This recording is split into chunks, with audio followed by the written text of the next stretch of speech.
한국인들의 특징에 따른 어떤 리더십의 어떤 특징이 또 있을 것 같아서 네. 그런 이야기를 나눠보려고 합니다. 리더가 이제 내가 형이다 이런 느낌인 거죠. K 장남. 예, 아버지, 큰아버지, 작은아버지 갑자기 이런 분위기가 된다는 거죠. 그 팔로워 입장에서도 굉장히 혼동스러워할 때가 있고, 뭐 요즘 연애는 해? 뭐 이런 질문. 결혼은 언제 할 거야? 자식은 몇 명을 낳을 거야? 어른들 입장에선 관심인데. 근데 내가 이제 그 어른하고 나는 그렇게까지는 합의한 적이 없는데 집안 아이처럼 대하시면서 불편하게 만든다 느낄 수 있죠. 좀 조화로운 조직을 위해서 무엇을 어떻게 좀 신경 쓰고 챙기면 좋을까요?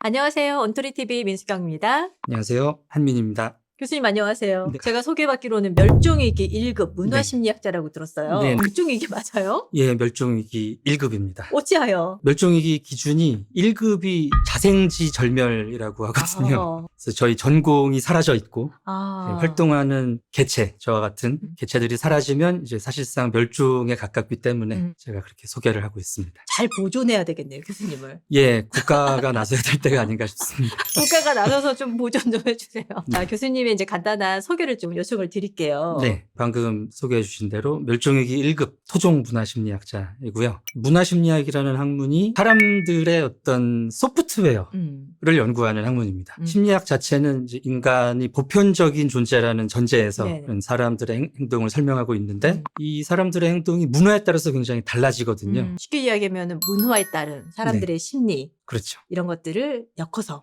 연구하시는 되게 재밌을 거고요. 예, 재미는 있습니다. 네, 재미있는 이야기를 약간은 이제 리더십에 좀 포커싱을 맞춰서 한국인들의 특징에 따른 어떤 리더십의 어떤 특징이 또 있을 것 같아서 그런 이야기를 나눠보려고 합니다. 사실은 기업에서 가장 많이 진행하는 교육 중에 하나가 리더십이에요. 이제 교수님은 문화심리를 이제 하시는 분이니까 교수님이 보실 때 한국 사람만이 갖는 리더십의 특징이 또 따로 있을 것 같거든요. 아무래도 이 사람들의 행동이 문화의 영향을 받다 보니까 한국 사람들의 행동에는 유교라든지 심리학적으로는 이제 집단주의 문화, 우리 역사와 관계에 있는 권위주의 문화 이런 내용들이 아무래도 영향을 미치고 있습니다.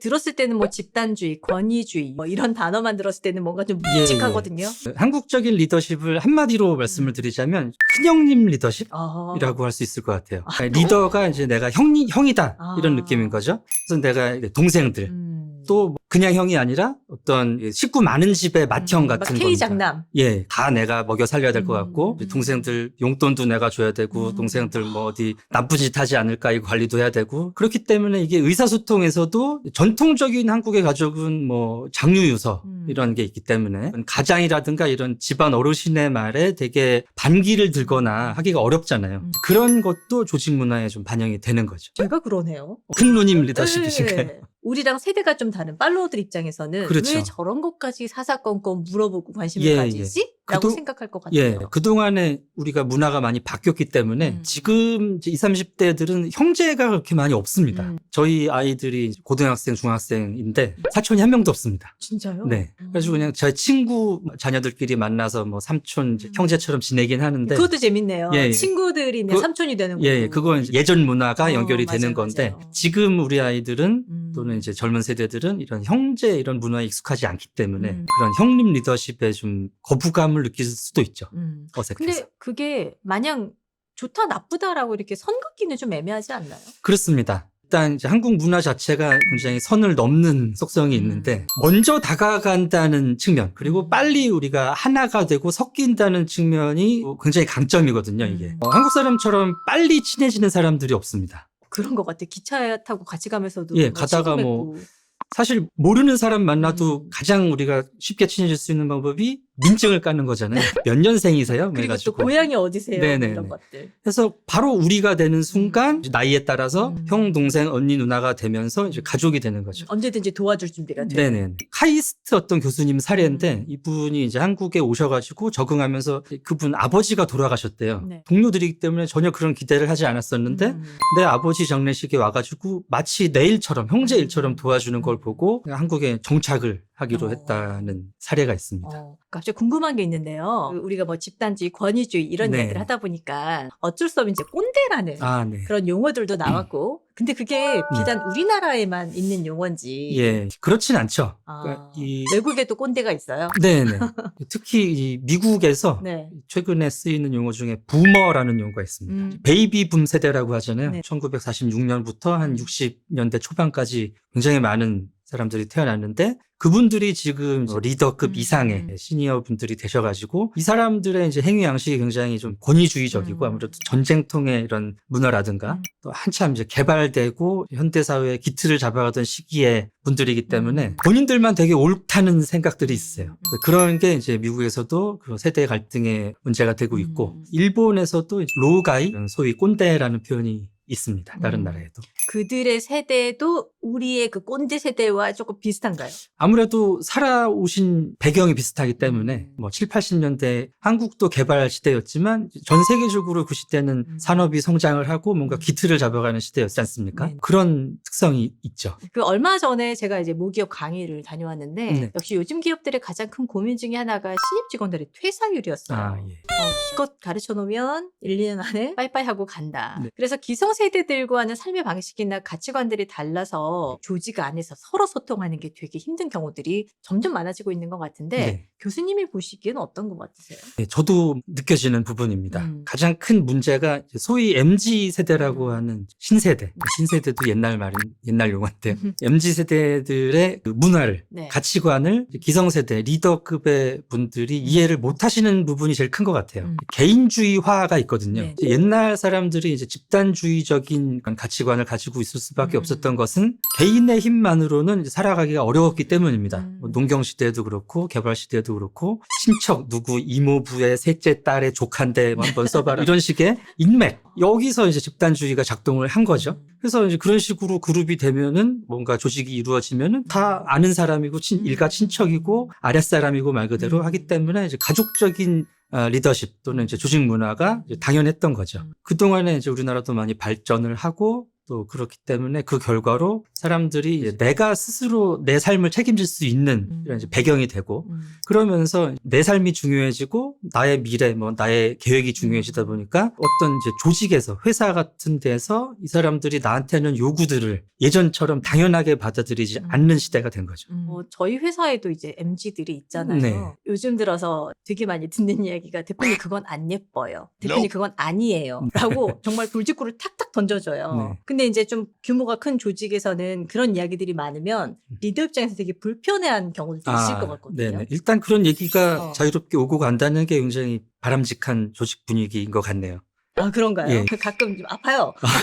일단 들어주신다는 얘기니까 대표님께서 아무래도 조직의 그 목적이 있다 보니까 그런 목적이 우선시되는 조직일수록 의사소통이 경직될 수밖에 없는 건 사실인 것 같습니다. 신세대 입장에서는 내가 느낀 대로 표현할 수 없게 만든다 이 조직이 개인의 생각들을 제한한다 이런 생각이 들면은 여기서 오래 못 다니겠다라고 생각이 드는 거죠. 리더들이 어떻게 보면 그 조직 안에서 다양한 구성원들하고 특히나 네. 이제 어린 그 팔로워들하고 함께 조화롭게 네. 일을 진행을 해야 되는 상황이다 보니까 일만 하기도 바빠 죽겠는데 이런 어떤 다름을 극복해야 되는 네. 이런 상황이 너무 힘들다. 2중고, 3중고다라는 이야기를 하는데 한국의 집단만이 가는 어떤 조금 네. 도드라지는 그런 특징들도 있지 않을까 싶어요. 네네. 그 한국 사람들이 타인과 관계를 맺는 방식이 상당히 독특한 지점이 있는데 네. 학술적인 용어로 가족 확장성이라고 합니다. 타인과 내가 일단 알게 되고 관계를 맺기 시작하면은 어느 순간 이게 가족 관계처럼 되는 거예요. 대표적인 예가 우리가 뭐 식당 갔을 때 이모님 하고 부르지 않습니까? 남자들은 뭐 삼촌 이런 식으로 혈연 관계에서 부르는 용어인데 일상 그 관계를 대표하는 용어로 굳어진 거죠. 심지어는 가족 같은 회사라는. 예, 그렇죠.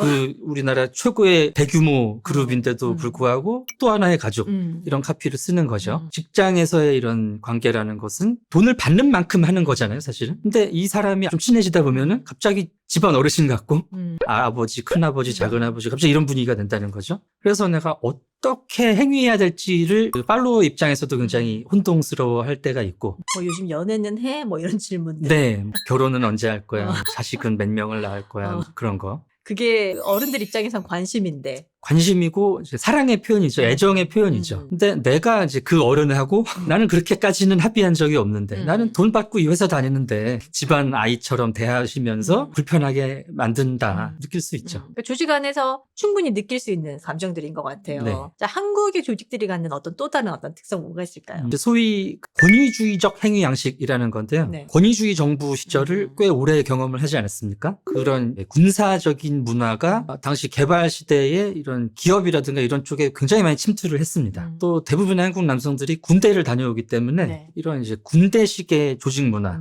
상명하복, 소위 말해서 까라면 까 이게 조직에 또 어느 정도는 작용을 하는 거예요. 특히 이제 남성 리더들이 남성 조직원들, 구성원들에 대한 태도들은 상당히 이제 군대 고참 같은 경우가 많이 있습니다. 자기도 모르게. 근데 이게 사실은 개인주의 사회에서의 인간관계는 아니죠. 개인주의 사회는 내가 다른 사람과 1대1의 독립적인 관계로 기능한다가 이제 전제가 됩니다. 그래서 내가 돈을 받는 만큼 뭔가를 한다. 내 목적이 중요하고 내 시간이 중요하고 이런 식으로 이제 자기의 생활을 꾸리는 사람들인데 저 사람이 직접 나한테 돈을 주는 사람도 아니에요. 그냥 같이 이제 코워커, 동료인데 뭐 좀 연차가 높고 뭐 이렇다는 이유로 나를 완전히 아래 사람 부리듯이 한다. 속된 말로 이제 쫄다고. 내 완전히 밑에 이제 내가 하는 대로 해야 되는 애. 이런 취급을 받으면은 못 다니겠다는 생각을 또 할 수밖에 없죠. 관계적인 부분에서 네. 관심인데 간섭처럼 느껴지기도 하는 그런 다른 사람에 대한 어떤 오지랖? 이런 것들이 약간 좀 DNA에 좀 들어가 있는 건가요? 그게 이제 정 때문에 그렇거든요. 이 정이라는 게 소위 그 가족 관계 내에서 경험할 수 있는 게 사실은 정입니다. 한 달이면 건너도 이런 정, 말하지 않아도 상대방의 마음을 알 수가 있고 정말 내가 좋은 느낌이 들면은 뭐 계산 안 하고 막 퍼주는 마음이잖아요. 근데 상대가 이런 관계에 합의를 하지 않았을 때 이거는 이제 굉장한 간섭이 될 수 있죠. 새로운 구성원 분들도 이런 조직 문화의 장점을 받아들이실 수도 있습니다. 본인이 이제 마음을 먹으면 내가 돈 받고 다니는 회사지만 여기서 내가 기대하는 것보다 이상으로 가깝고 혈연에 가까운 이런 뭐 따뜻한 정서적 지지, 때로는 물질적 지지도 올 때가 있고 이런 걸 이제 얻을 수 있는 관계죠. 그런 토대는 되는데 나의 삶의 목적과 이런 이제 조직 내에서의 목적이 상충할 때 문제가 많이 되는 것 같습니다. 우리가 그러면 좀 조화로운 조직을 위해서 무엇을 어떻게 좀 신경 쓰고 챙기면 좋을까요?